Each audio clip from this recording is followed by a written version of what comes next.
Well, what are we missing? It turns out there are always more factors to consider, especially when we're looking globally for the last 10,000 or so years. Perhaps there was not enough focus on catastrophe.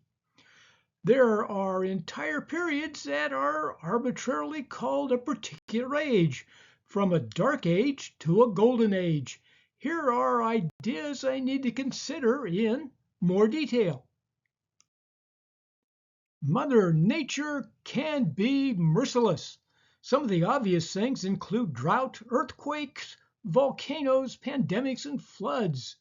Human nature includes villains equally merciless. Emperors with power and armies with aspirations of divinity can destroy and pillage. A more enlightened approach might include diplomacy and foresight. Allies should be more beneficial than enemies.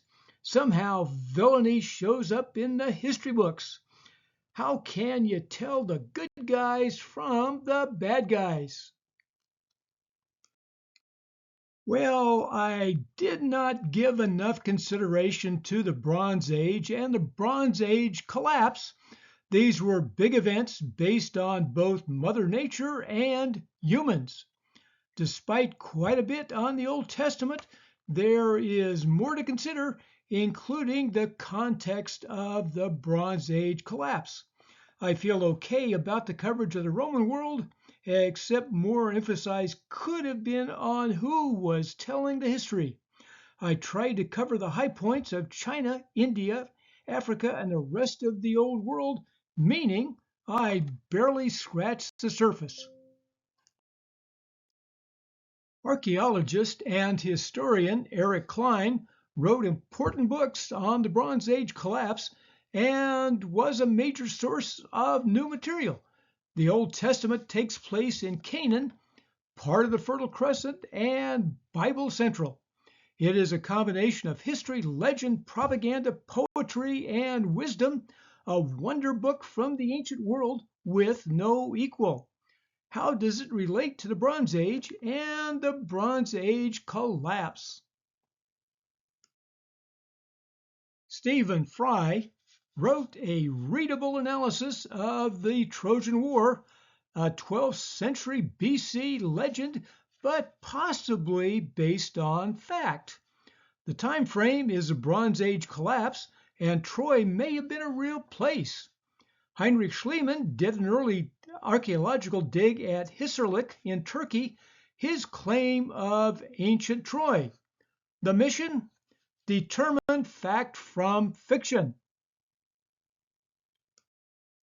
Over a couple of hundred years, the Mediterranean and surrounding areas changed. Some empires and city states proved to be resilient and innovative, others barely survived, some disappeared, new ones were created. It is now called the Iron Age. Eric Klein remains a major source for this period. There are arbitrary terms for certain times and places. Petrarch named the Dark Ages for what's now called the Middle Ages, another arbitrary term. Really arbitrary was the Renaissance, a French term for reawakening. It started in Italy, easy to support given Leonardo da Vinci and Michelangelo leading a cast of great artists. Professor Ada Palmer described the myth behind the period.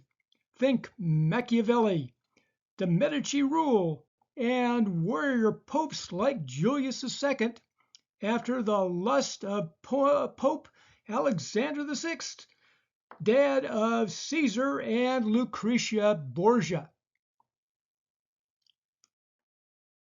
Technology meant firepower got bigger and more destructive. Instead of the dinky battles of the Renaissance, people could be killed by the millions, especially those with the morals of the Nazis. I've covered plenty of battles and the importance of food in war, but not much on the evolving firepower. I'm adding that to my to-do list.